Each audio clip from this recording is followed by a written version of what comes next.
Salut les amoureux du ballon rond, j'espère que vous allez bien ce matin. C'est parti pour le débrief de cette troisième soirée d'affilée de Ligue des Champions et le bilan est très contrasté pour nos clubs français. Si le Paris Saint-Germain a confirmé son statut de champion d'Europe en titre en surclassant l'Atalanta, l'OM s'est fait battre par le Real Madrid et l'AS Monaco de son côté s'est déplacé sur la pelouse du club Bruges et ils sont rentrés tête basse comme le placard de l'équipe ce jeudi matin. Les hommes d'Adi Hutter se sont fait gifler, défaite inquiétante sur le score de 4-1. Le trajet compliqué des Monégasques en Belgique n'excuse pas tout pour Monaco matin, ils se sont gaufrés. Ça arrive de passer à côté d'un match, sauf que là, les attitudes et le niveau de jeu affiché ont été inquiétants. Les dirigeants monégasques sont sous le choc après cette humiliation, à l'image du directeur général Thiago Scuro qui a tiré la sonnette d'alarme après la rencontre.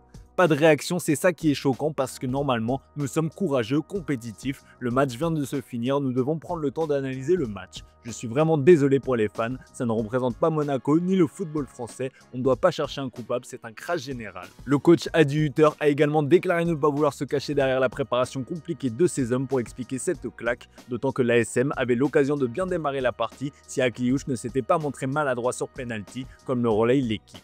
Un penalty que Mika Biret souhaitait également tirer. Bref, c'est une soirée à oublier pour l'AS Monaco, même si on notera tout de même le premier but d'Ansu Fati sous le maillot monégasque.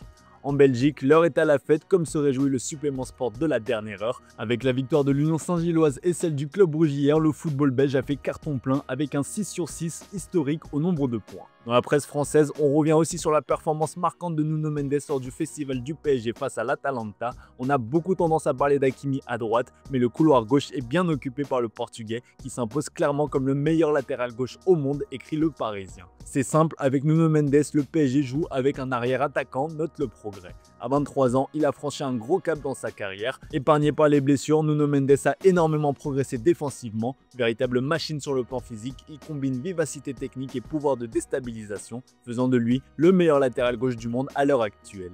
L'Olympique de Marseille, prochain adversaire du Paris Saint-Germain dimanche, devra clairement le surveiller de très près. Justement, filons au Portugal avec une sacrée nouvelle qui a été officialisée hier. 25 ans après ses débuts au SL Benfica en tant qu'entraîneur, José Mourinho fait son grand retour sur le banc. L'entraîneur de 62 ans a signé un contrat jusqu'en juin 2027 avec le club lisboète et succède à Bruno Lage. Le Special One a parcouru du chemin depuis son départ, s'est construit une solide réputation et a amassé quelques prestigieux trophées au passage. Il revient à Lisbonne avec le plein d'ambition et est prêt à tout donner pour le club.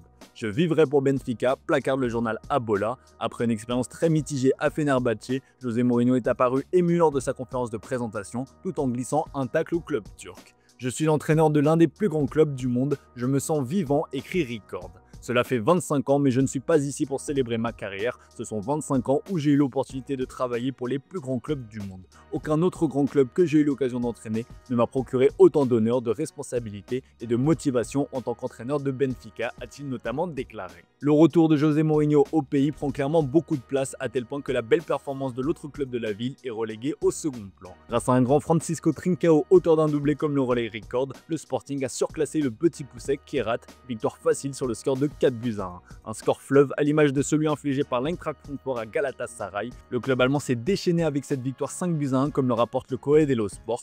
Pourtant, c'est bien le club turc qui avait ouvert le score. Photomatch relaye évidemment cette lourde défaite en mettant en avant plusieurs stars comme Icardi, Gundogan ou encore le roi Sané. On continue ce tour en Italie avec le choc entre Manchester City et Naples, une rencontre séduisante sur le papier compte tenu du grand retour de Kevin De Bruyne à l'Etihad Stadium. Le maestro belge a d'ailleurs eu le droit à un très joli tifo à son effigie, mais la réalité du terrain était tout autre, il n'y a pas eu match. Comme le placard de la Gazzetta dello Sport, le Napoli a rapidement été dans le rouge. La faute à son capitaine Di Lorenzo, exclu après avoir tenté de stopper Erling Haaland. Cette expulsion a bien évidemment freiné Naples dans sa quête de succès, comme le regrette le Corriere dello Sport. Déjà bien dominé avant ce carton rouge, Naples a dû se résoudre à changer ses plans et c'est le pauvre Kevin De Bruyne qui en a fait les frais. À peine 26 minutes passées sur la pelouse de son ancien club, le Belge a été remplacé. Comme le relaye le Corriere, Antonio Conte s'est expliqué en conférence d'après-match sur ce choix. Il s'est dit triste et désolé pour lui. J'étais triste de remplacer Kevin, à la fois pour moi car je me suis privé de sa contribution et pour lui car il n'a pas eu la satisfaction de jouer dans son ancien stade contre son ancien club. KDB a quand même pu se consoler avec une belle standing ovation à sa sortie, mais sans son maestro, Naples s'est incliné sur le score de 2-0. C'est Erling Haaland qui a fait sauter le verrou du club Parthénope avant un magnifique numéro en solitaire de Jérémy Doku pour le but du break.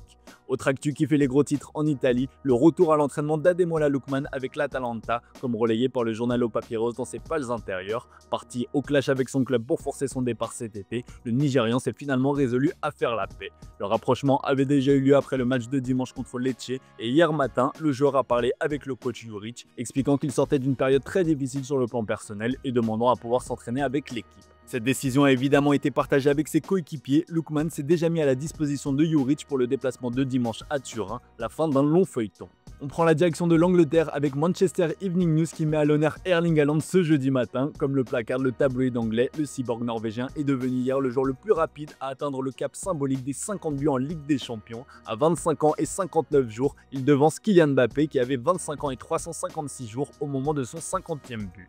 Lionel Messi était plus précoce puisqu'il a atteint les 50 buts à 24 ans et 284 jours, mais avec un ratio très inférieur. Car oui, Erling Haaland compte 50 buts en Ligue des Champions en 49 matchs, soit un ratio de quasiment 1. Mundo Deportivo évoque un moment historique pour le serial buteur. A noter toutefois qu'en Angleterre, l'exploit d'Erling Haaland est relégué au second plan par la masterclass de Marcus Rashford avec le Barça. Comme vous pouvez le voir sur la une du Daily Star, Haaland partage la couverture avec l'ancien prodige de Manchester United. Très clairement, au pays, on se réjouit de la renaissance de Rashford qui a gâché la fête de Newcastle comme l'écrit le Daily Express. Pour le Daily Mail, son doublé dévastateur prouve que Rashford n'est pas encore une cause perdue. Rashford a gardé sa marque de génie, lance le Daily Mirror avec son prénom dans le texte. Une chose est sûre, ce retour au pays semble avoir fait beaucoup de bien à l'anglais. On rappelle qu'il est actuellement prêté par Manchester United avec une option d'achat estimée à 35 millions d'euros. Et justement, filons en Catalogne pour parler un peu plus de la performance magistrale de Super Rashford comme le placard Sport. Face à Newcastle, l'attaquant anglais a donc brillé avec un doublé salvateur. Le premier but a été de la tête après un joli centre de Jules Koundé et que dire du deuxième, une frappe soudaine et puissante qui a laissé Nick Pope aux abois. Le journal Abola s'enflamme pour ce but magistral tout comme le journal Marca. Toute la presse espagnole est clairement folle de Rashford ce matin, à l'image de Mundo Deportivo qui se réjouit d'avoir retrouvé le Rashford tueur. Bon, clairement, Marcus Rashford a assumé l'intérim en l'absence de Lamine Yamal. D'ailleurs, Sport explique que le prodige a intensifié sa récupération. L'ailier du Barça a passé toute la matinée d'hier au centre d'entraînement, travaillant avec les kinésithérapeutes pour retrouver l'équipe au plus vite. Lamine Yamal poursuit sa convalescence suite à une douleur pubienne dont il souffre depuis plusieurs jours. Il pourrait faire son retour contre Getafe ou encore contre Oviedo le 25 septembre. Mais avec un Rashford qui carbure, le Barça ne prendra clairement aucun risque avec son génie espagnol. L'objectif est qu'il soit totalement à 100% pour le choc face au PSG le 1er octobre.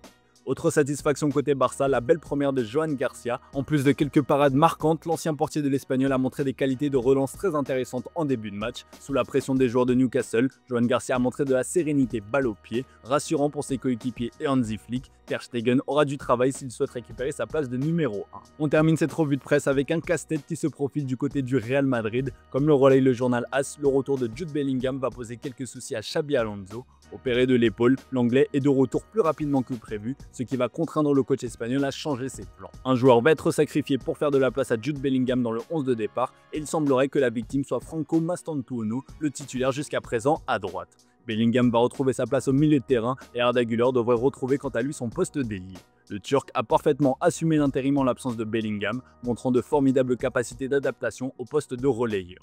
Si la pépite Mastantuono est déclassée, Brahim Diaz, son remplaçant, risque d'avoir encore moins de temps de jeu. Enfin, le média évoque encore et toujours la rumeur William Saliba. Le journal évoque d'importants mouvements à prévoir la saison prochaine en défense côté madrilène. 3 joueurs semblent certains de rester, Dino Heyson, Eder Militao et Raúl Asensio. Les contrats d'Alaba et de Rudiger expirent tous les deux en 2026 et ils ne seront clairement pas retenus, eux qui souffrent de problèmes physiques constants. Pour préparer l'avenir, le Real Madrid cible les deux Français Dayot Upamecano et William Saliba. La piste menant au défenseur d'Arsenal est plus populaire auprès des fans. Le défenseur de Liverpool est jugé moins convaincant sur le plan sportif, mais il présente l'avantage d'être libre bientôt.